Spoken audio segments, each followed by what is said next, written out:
Did Travis Kelce and Jason Kelce just subtly back up their friend Blake Lively? And Denise Richards is testifying against Aaron Phypers, and the details are, they're a lot to get into. So I hope you're ready for it. Let's dive in. This is No Filter with Zack Peter, your go-to source for all the latest pop culture and reality TV tea, served fresh all week long. Now, let's dive in. What's up, everybody? Welcome on in, welcome on in, welcome on in. Happy Wednesday. Hey, it's hump day. Hope you get hump today. Hey, so much to get into. So much. But I also just wanted to send some love in the club for everybody in their Apple Podcast reviews and their Spotify comments. Let's do a few shout outs and give some love to everybody in the club. Let's see if we got anything exciting come in. Let's see. We got, here's the latest one, comes from Mila to Mike. She says, Stu, 2 stars. Can't listen to him anymore because he uses the F word way too much. Annoying and classless. I love Stu. I use the F-bomb way more than Stu does. So if you're upset with Stu using the F-bomb, then clearly you are not listening to the show regularly, because I'm just like pop, pop, pop. You know, F-bomb, boom, F-bomb, boom, F-bomb, boom. Let's get it. You know? Juno. Let's see what Spotify has in store. Brigitte454 on Spotify says, the people with the 1-star reviews are just dumb. LOL. Natalie Clayson says, my favorite show to listen to and watch. Thank you, Natalie. Heart.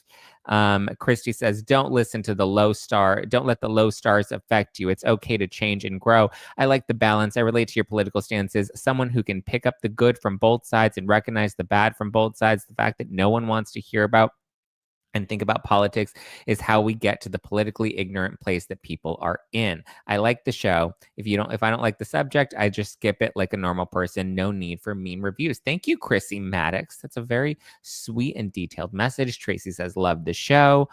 Stephanie says, I'd hate it if Taylor forgave that poison witch. I agree. But a lot of people are like, birds of a feather, we can flock together. And Susan says, Zack, it is not the same bracelet. It looks completely different. Same designer, different pattern. Eye roll. Okay, let's bring this up again because this came up yesterday. And that was the Taylor Swift bracelet. So this is the one we're just going to cover. I want to settle this because we need to really zoom in on this and talk about this, because I feel like it's absolutely the same bracelet. Like there's no denying that. It's the same Lorraine Schwartz bracelet that Taylor Swift is wearing and that Blake Lively wore. Now, it's uncertain if it's Blake's. I was told somewhere that it was a custom bracelet, but that may not exactly be the case. But I mean, from what I see, my eyes, I feel like, are not deceiving me too much, because I kind of feel like I don't know. I feel like I did not just fall out of a coconut tree. I feel like this bracelet looks exactly the same. I'm going to pull up a side by side in just a sec with both of them. And for the people that are like, oh, he is doing research and talking about this in real time. Oh, that's so annoying, blah, blah, blah. Well, sometimes when it's a live show, we cover topics we weren't originally planning on covering. All right, sorry. Deal, Susie, deal. But I'm going to say that this, and I feel like we can settle this once and for all here on in this episode together. This appears to be the same bracelet. Now, what you'll notice is that Blake Lively is wearing 3 different bracelets, and Taylor Swift is wearing one of those bracelets. So I'm assuming that's kind of where it's coming from. Okay, so here's the Taylor Swift one. This is what she used in her video visuals. But if you pull up, here's a close up. Okay, if you zoom in, you can clearly see. So Blake has 3 bracelets on, 3 Lorraine. I don't know if I believe they're all Lorraine Schwartz bracelets, and they're layered. So she has one that looks like it's like a layer. 1, 2, 3, 4, like 5 different layers of diamonds, and then she has another one where it's these big clunky pink diamonds, and then pink circles, and then in between them, there's like little white circles, right? So there's like a big pink circle and then little white circles in between them. That's the second bracelet she's wearing. And then the third, what appears to be a Lorraine Schwartz bracelet, is just the pink circles. Taylor Swift is wearing the second bracelet that Blake has on, where it's the big pink circles and the little white circles in between. So if you look at it, it absolutely does look like the exact. See, Ted T with Tambo says no, Zach. It looks. Am I crazy? Am I crazy? Of course, Danielle's asking if somebody is pregnant in the live chat, because that's what Danielle does. Danielle's like, all right, what's the one thing that's like the complete opposite of what we normally talk about? And let me just pivot over. Dianora says, love watching your show on X. Yes, we do stream live on X. We stream live on YouTube and X in the mornings. Russ says, Taylor's looks like the one in the middle, but they're differently customed. But are they differently custom just for Blake? I don't know. Yeah, she's got to have 1 million bracelets and 1 million pants on. Yeah. So this is just one of the many pieces of jewelry that Blake has on. See? Robin says there's more than one. Exactly. Blake is wearing 3 different bracelets at the It Ends With Us premiere, whereas Taylor Swift is only wearing one of those bracelets, but it does appear to be the same bracelet. Michelle says they're like the same jeweler. She's very popular. Lorraine Schwartz. Yes. So I don't know if, I mean, yes, it is. Is this a custom Lorraine Schwartz? I was told that Blake Lively has custom Lorraine Schwartz. Oh, but then there's the earrings. Did you guys see the earrings? There's apparently this pair of earrings that Blake Lively wore to one of the Met Galas that Taylor Swift also appears to be wearing. I believe also Lorraine Schwartz, that Taylor Swift appears to be wearing in other pieces for her cover. Now, here's another thing that happens very often. Christina says, yeah, the 3 bracelets throw me off. Yeah, it's 3 different bracelets. And that's why people were saying, no, it's not the same bracelet. But it looks like one of those bracelets also appears to be the same bracelet Taylor Swift wore. Now, to me, it was like the fact that she used it in the visuals for Canceled made it feel like maybe it was a nod to Blake. But here's the other thing. Maybe it's an Easter egg. Maybe it's not. I don't know. I think a lot of people are digging very deeply into, the different Easter eggs that they think Taylor Swift is leaving for everyone. I don't know how detailed these Easter eggs are. I'm not a Swiftie, but I know some of them are pretty detailed. Like even Stu was talking about like, oh yeah, Taylor Swift, her song Wood is 2 minutes and 30 seconds. And if you put 30 centimeters, that equals 9 inches, which is clearly Travis's Wood. And I was like, that's a lot of, I don't know, like that's very conspiracy theory rabbit hole. Like we're overthinking every little thing. I don't know. Yeah, Curly Q says Taylor and Blake were still friends at the time. They were friends at the time, but again, it was a conscious choice to make this the visual for the song Canceled in today, currently. So I don't know. I don't know what to think. I don't know what I believe. I'm torn here about it. That's a lot of math. I agree, Just Khaleesi. A lot of math. But here's the other thing that happens on these photo shoot sets all the time is jewelers will often loan you pieces to use during your photo shoots. So it's possible that, I mean, listen, Taylor could have known that Blake has a number of different Lorraine Schwartz pieces, and Taylor could be a fan of Lorraine Schwartz herself. And they could have just asked Lorraine Schwartz, hey, do you mind helping us design some looks with some pieces of yours that can be used throughout Life of a Showgirl, like what feels very showgirl-y. And this could have just been a piece that was loaned to Taylor and really wasn't deliberate. It wasn't a piece that Blake loaned her. It could have been loaned from Lorraine Schwartz directly. And it could have just been something that wasn't really, like, it could just be a coincidence. I don't know. They all could have borrowed this. That's very true as well. It's very possible that Blake Lively doesn't own these pieces, but that Lorraine Schwartz loaned out these pieces, and it just happened to go to Blake and to Taylor. Maybe because at the time they were friends, and Lorraine, I don't know. It's very possible that neither of the women own these bracelets. Because if you think about it, when they buy these really expensive pieces of jewelry, they have to put them in like safety deposit boxes. They have to have them locked up, especially with like, the number of robberies that go on. And it just, I mean, I don't know if Blake Lively is necessarily being robbed. I believe she lives in like a secured penthouse in New York. So Taylor plans everything. It was intentional.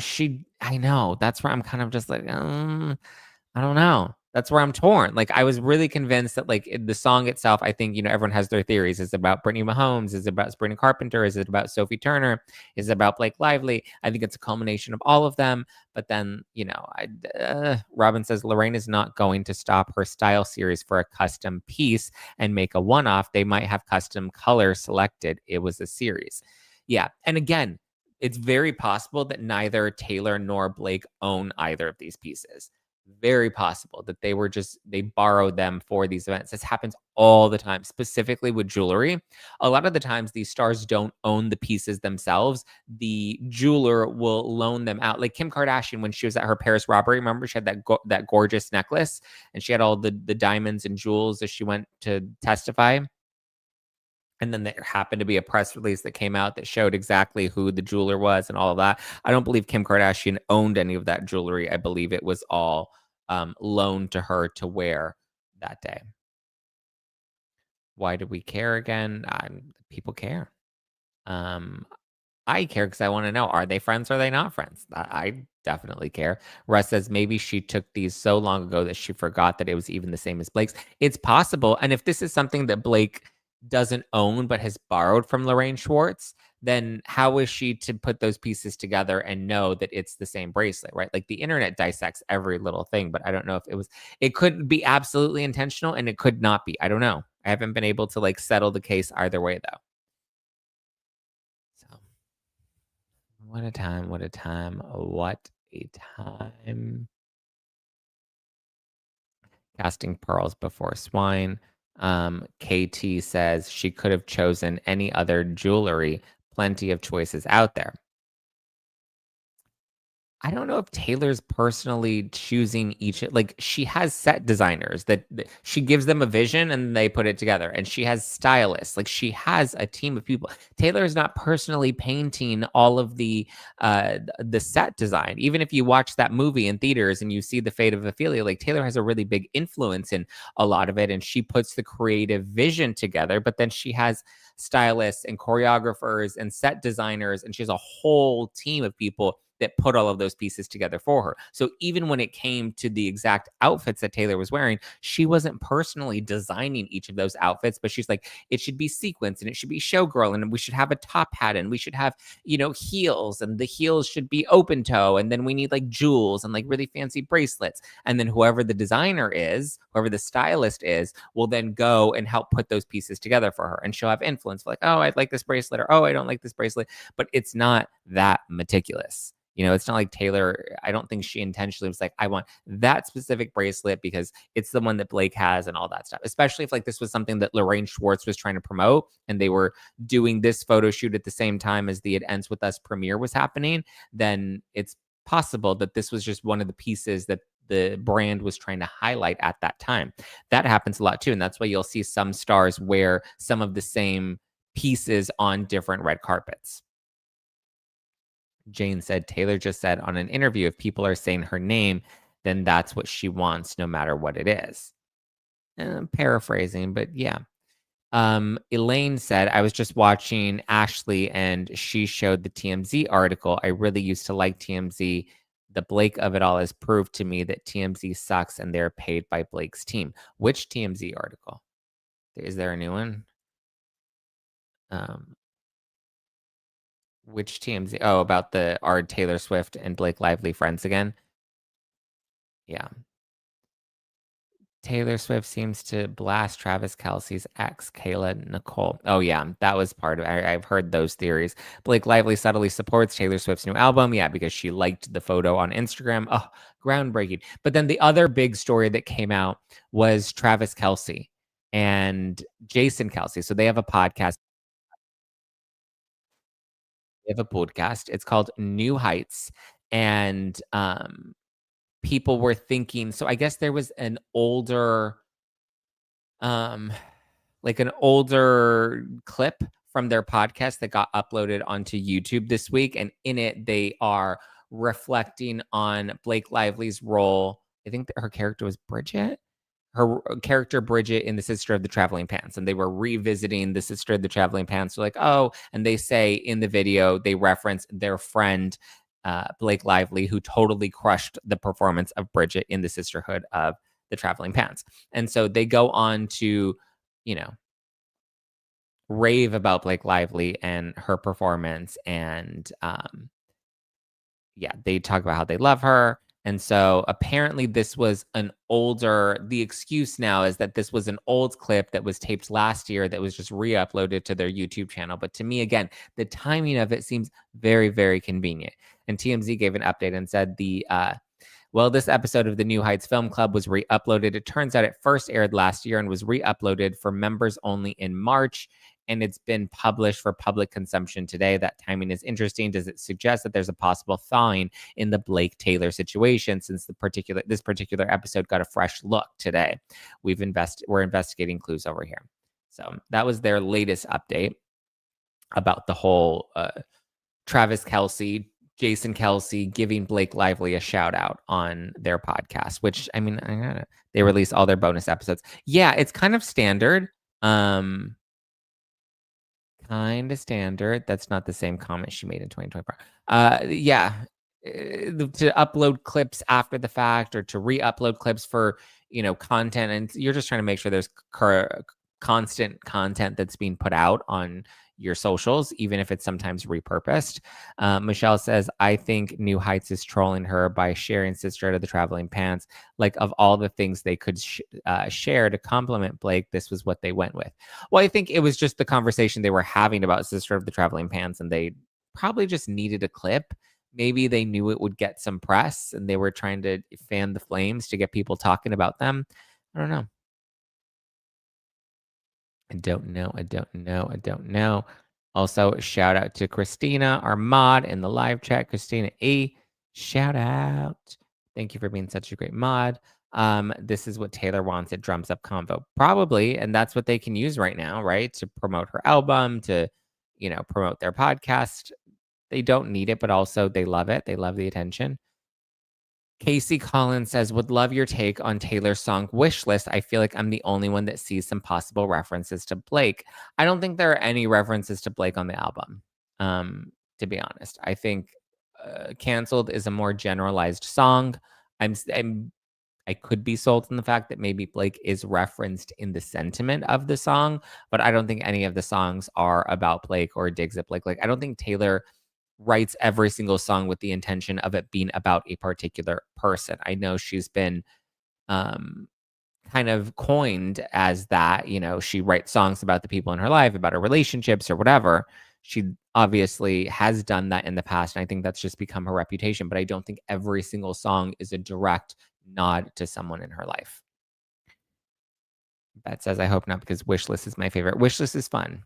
I like Wood. Wood is my favorite. Zack, do you personally think they're still friends? No, but I think that they've had a long friendship. I think they've been friends for 10 years. I think the kids are involved, that I believe that there's still an undertone of love that you'll have for someone, especially if, like, think of like how many times people have been in a relationship with someone, and you've been together for 10 years, and then your partner cheats on you. And it hurts, and you're upset with them, and you're angry at them. And in some cases, people choose to stay or people choose to leave. But regardless, you don't stop loving that person because they've hurt you in such a big way. So I don't think I think she's taking space from Blake. I think she, still loves Blake at the end of the day, though, right? Like, your kids are involved. You guys have had such intimate moments before. So I think that it's the start of the soft launch of a friendship in the public, or maybe to kind of just test the waters and see if the public even cares. That could be a thing too. My best friend blackmailed me, new song. I mean, with kids involved, it's too hard to cut ties completely. I agree, Beth. As much as we want to, and as much as we think that we're morally superior and virtuous, and we think that we would do the right thing in that scenario. Like, I know I've forgiven people way too many times for doing really shitty and fucked up things to me, but that's just who I am, It's just who I is. All right, let's take a quick break to shout out this week's sponsor. Okay, I know you've seen a million different ads for hair growth products and thought, yeah, sure, like that actually works. I did too, okay? And then I found Nutrafol, which I can confidently say isn't like the rest of them. Nutrafol is physician formulated, clinically tested, and dermatologist recommended. If you're dealing with hair issues like thinning or shedding, but you feel stuck and aren't sure what to try next, I highly recommend you give Nutrafol a try, okay? Nutrafol is the #1 dermatologist recommended hair growth supplement brand, trusted by over 1.5 million people. You can feel great about what you're putting into your body since Nutrafol hair growth supplements are backed by peer-reviewed studies and NSF content certified. That's the gold standard, okay, in third-party certification for supplements. See thicker, stronger, faster hair with less shedding in just 3 to 6 months with Nutrafol. For a limited time, Nutrafol is offering our listeners $10 off your first month subscription and free shipping when you go to Nutrafol.com and enter the promo code NOFILTER. Find out why Nutrafol is the best-selling hair growth supplement brand at Nutrafol.com, spelled Nutrafol.com. Promo code NOFILTER. That's Nutrafol.com, promo code NOFILTER. Alrighty, guys. Beth says, I seriously need to start taking Nutrafol for thinning hair. I mean, listen, it's great. I love it. I have to get a haircut today. So expect me to have a haircut on tomorrow's show. Yeah. But yeah, I'm the Blake and the Taylor of it all. I'm kind of exhausted by it, TBH. I just... we did get, I will say, we did get a trailer for All's Fair, which is Kim Kardashian's new series. Sarah Paulson's in it. Niecy Nash is in it. Who else is in it? A lot of good characters that are in it. It looks really good, and I'm actually very excited to watch it. What's up with tomorrow's show? I've been MIA lately. What do you mean, what's up with tomorrow's show? Is there something up with tomorrow's show? Is there a show tomorrow? What is happening? I don't know.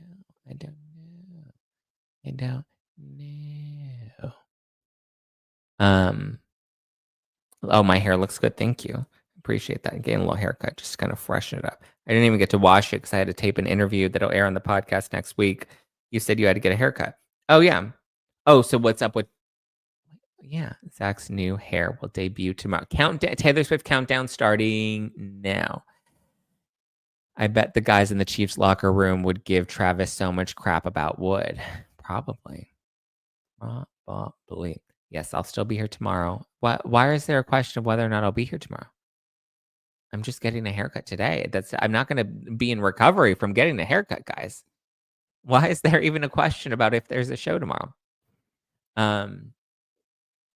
But All's Fair, which is the new, I think it's a Ryan Murphy series, right? It actually looks really good. So it looks like it follows a female-led divorce firm, and Kim Kardashian, Niecy Nash, a number of these powerful female attorneys are running this divorce firm where they help women go after these rich, powerful men that they're married to and get really incredible divorce settlements. And they're just like, yes, we love it. We love to burn the men alive. And so then there's Sarah Paulson, and she appears to be representing a different firm, possibly her own firm. And so she starts coming after this pussy posse of attorneys, this power pussy posse. And Kim Kardashian's husband on the show appears to be divorcing her. And so now you have Sarah Paulson that's going after Kim Kardashian and trying to sue the hell out of her. It looks good. I'm just going to say that. It looks juicy. It's Miss Juicy, baby. It's Miss Juicy, baby. So very excited to watch that. That's coming soon. Did you finish watching Hunting Wives? I did finish Hunting Wives. Clearly looks like they set it up for a second season. Man, that cliffhanger at the end, I was like, what? I was like, oh my God. I kind of figured, I think Hunting Wives did a really good job because I felt like I figured it out early on, and then they threw us off, and then they took us in a completely different direction. Okay, spoilers ahead. They took us in, or maybe some spoilers ahead, but they took us in a different direction in what they made us believe happened to the girl that ends up dying in the series. Like, it's a murder mystery of like who done it. And Brittany Snow is being framed, And so then there are all these other women, and then there's the girl from Scandal, and everybody thinks it's her. And I was like, it has to be her. But then it looks way too obvious that it was her, and then only to turn out that it wasn't actually her. It was someone else. And then we find out at the end, and I was like, wait, I always thought that that's who it was, and I knew that that's who it was. But then all these other things like it completely threw me for a curve. It's great. It's quite the wild ride. So definitely enjoyed that. There's also this new show. I just interviewed the creator. It's coming out on Peacock next week, October 16th. It's called Devil in Disguise, John Wayne Gacy. It's true crime. And I think I might be getting into true crime now. Reluctantly, even though I like am scared of true crime. But so he was like a serial killer back in the 70s, and he was taking all these young boys. It's kind of like Jeffrey Dahmer, but he didn't like eat them. He just like buried them in his basement. It's so crazy. I was actually on a date and I was having a conversation with this guy about like how we don't have like any good serial killers these days. Like they're all kind of, you can't really be a serial killer now, you know? Now there's like cameras and GPS and tracking and all that stuff that like there's just no way you can do that. So yeah, Hunting Wives was good. But so this Devil in Disguise is really good too. I just started it. It's really good. If you were a fan of like Dahmer, and if you were a fan of Monsters, the Menendez brothers, like those types of shows, this one's similar but different. It really focuses, like the lens of it is shaped through the storytelling of the actual victims rather than the serial killer himself. And it's, you know, Zack, you should totally interview Miss Juicy. I would love to interview Miss Juicy. Danielle, have you watched Love is Blind season 9 yet? Have I said that I've watched Love is Blind season 9? No, I have not watched. I'm trying to watch the things that I need to watch, and outside of that, there's so many things I'm so behind on. But no, I haven't. I know Donna's watched Love is Blind, and I know she loves it. Brittany says, Monsters on Netflix is horrible. True crime experts like me notice how wrong it was about him. Well, because it's not necessarily meant to be a biopic. It's not necessarily meant to tell their story as much as it's meant to tell a story that's based on a true story. So they're not always the most honest, authentic. Wait, no, not Monster, the Ed Gein one that just came out. No, that's a different one. Ed Gein was a different one that's part of the Monsters series on Netflix, but Devil in Disguise is Peacock's version, and they did John Wayne Gacy. And John Wayne Gacy, he was a serial killer. He took the lives of 33 victims back in the 70s. So, and it kind of goes into like how he was getting away with this and all these other people. Yeah, Charlie Hunnam, yeah, is Ed Gein. Yeah. So, I guess I watched Monsters. I didn't watch Dahmer. Dahmer felt a little too scary, a little too like not my jam. Pump up the jam, pump it up, pump up the jam. Okay. Well, Janelle. Okay, let's talk about Denise Richards. Oof. So she had to testify this week against her ex, Aaron Phypers, and she testified to how scared and intimidated she was by Aaron. We have some quotes. She said it's really uncomfortable to read some of the details that she revealed in court, but yeah, so it was, what's today, the 8th? This was Monday, the 6th. She testified against Aaron, and she broke down on the stand. His cousin, I believe, backed her up as well. And she gets into some of the details of the alleged abuse. She said that he would throw her around. He would threaten to throw her out of windows and off of balconies in hotels. She said that he almost unalived her many times. He would get angry and he would get volatile and he would get close to her. And I guess she recently had a facelift. And so she still had stitches behind her ears. And even then he would still like slap her and like intimidate her and get upset with her. And he would call her names. He called her a cheating whore. He called her a see you next Tuesday. He called her a lying biatch. He accused her of cheating. He was very hellbent and convinced that she had cheated on him with another man. She said that she was feeling extremely vulnerable and she was in a lot of pain. Emotionally, she said it was hard for her to understand considering what he did for work. He was working in the wellness space. And so she's like, I don't understand. He's like so much bigger than me. And he intimidated me and he made me feel scared. And he should have known what a toll that would have taken on me emotionally, which is true. Right. She details how one time she said, I was wearing a baseball cap. My head moved. He flipped the hat off very aggressively. I still had stitches on one side of my ear, which caused some bleeding and so much pain because of the incisions that she had on both sides. And apparently there was one time where he came over and was threatening to release naked photos that he found on her phone. Not that, I'm judging her for having naked photos. She had an OnlyFans, so you would imagine, like, yeah, these photos existed. But I guess he was claiming that she was sending them to other men. I don't know if she was cheating or not. He's very hell-bent on that. But the crazy part is he would gaslight her, according to her testimony. She would say that, like, he would do things and he would hit me, and then he would be like, "What are you talking about? I didn't hit you." And she would just be, like, in shock, and he would just confidently be like, "I didn't touch you." And, like, that to me is what was crazy. Like, but ultimately, I guess and she claims that his mom is the one that helped her, and she called 911 because he, I guess, threatened Denise and said that something very dangerous is gonna happen to her and she's going to disappear. And I couldn't imagine living with those types of threats. She said that he would grab her. At one point, he grabbed her by both the arms and pushed her down the stairs. Um, he would put his fingers in her face, and he would give her bruises with how tightly he would grab her. One time, he sat her down on the toilet, and she was shaking, holding her phone in her lap, and he said, "Give me your effing phone." And then he hit her with his right hand, according to her testimony. And then he'd be like, "I didn't hit you, but I need your fucking phone." And like, that's crazy. Just the level of manipulation and the gaslighting, That's what's crazy about it too. Um, it's just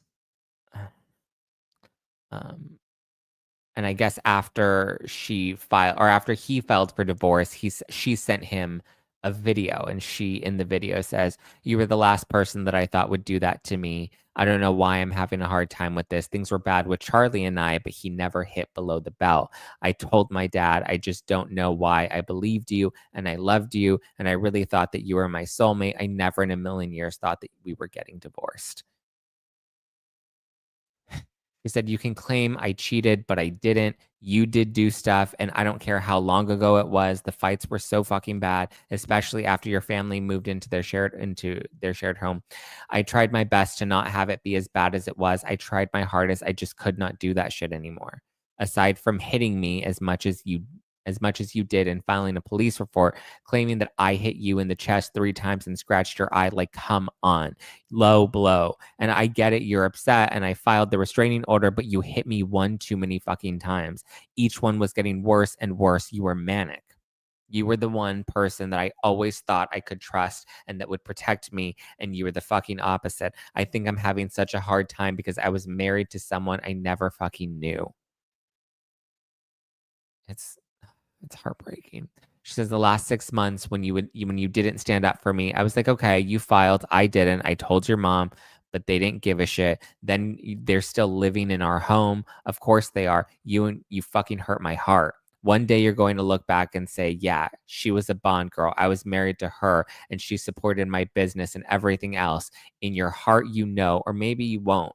You're too much of a narcissist. I don't know. Maybe that's why I'm having such a hard time. Charlie knew. Every other ex I knew. Charlie, I knew. Every other ex I knew. That's what's been really hard is I didn't even know who the fuck you are." Yeah. And so he filed for divorce. She filed for a temporary restraining order. And I guess this was the hearing to determine whether or not the restraining order could be kept. Um, yeah, it's so sad. It's so sad. He's denying everything. He's saying that it's not true. He never touched her. He was never physically abusive towards her. Those are his claims, but it's just so heartbreaking. It's so heartbreaking. So personal. I feel guilty. Yeah, it's sad. Jane says Denise had some really hard relationships. She did, but for her to compare Aaron to all of her previous relationships and say that like at least she knew who they were. She knew that they were flawed or fucked up or whatever it was. She knew. It's just, I hope he gets nothing. I hope so too. We'll have to wait and see. Did she get her restraining order extended? I don't think a judge has ruled yet. This was just the hearing, and a judge has to then determine, what the outcome is and whether or not it can be upheld. I'm pretty sure it will. I have a feeling it will. Okay. I think that's all I have for you guys for today. But thank you. Love you. Appreciate you. Oh, my back is sore today. But be sure to hit the like button. Be sure to subscribe. We're going to be doing book club this weekend. We're reading 107 Days by Kamala Harris. I don't know. I don't think it'll be our typical chapter by chapter recap, or maybe I'll do both. It is for the Zacktivated members only. Book club is not for Zack Pack members. You have to be on the Zacktivated plan to access book club.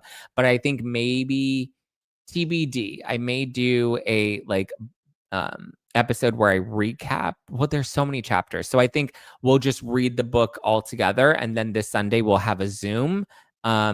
Maybe we'll save this Zoom just to let everybody know ahead of time. We may be saving. Well, I don't know. I don't like to save the Zooms because I know you guys come on camera and I want everybody to feel like safe and like that content isn't going to be put out there. So I think Danielle says, can we be part of book club if we didn't read it? Yeah, you're more than welcome to still come to book club and participate.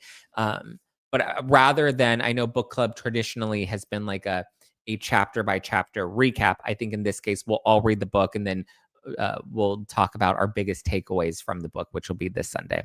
Have a great day, Zack. What book is it? I might join. It's, I just said it's 107 Days by Kamala Harris. If you want to read it, I would suggest doing it on Audible.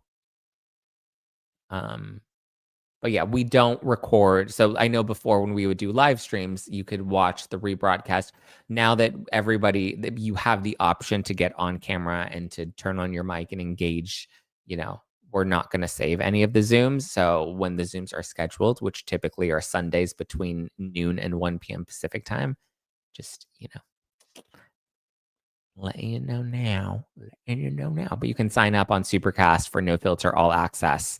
There's a link in the description below if you want to join. Be sure to check out Nutrafol, all the things. Robin says, thanks for entertaining me at the dentist. You're welcome, Robin. You're welcome. 100K for real estate. Beth said, give us 100K for real estate. Well, I'm currently being extorted for 25K. That's been a fun new adventure this week. All the legal drama behind the scenes you guys don't get to see. Okay. Well, I love you guys. I appreciate you. I will talk to you tomorrow. Have a good one. Be sure to consume 107 days. Awesome. Thanks, guys. Bye. Love you. Give me a follow, Justin Zack. Follow the podcast, No Filter with Zack. Hit the like button. Hit the subscribe button. All the things, guys. All the things. All right. Ciao for now.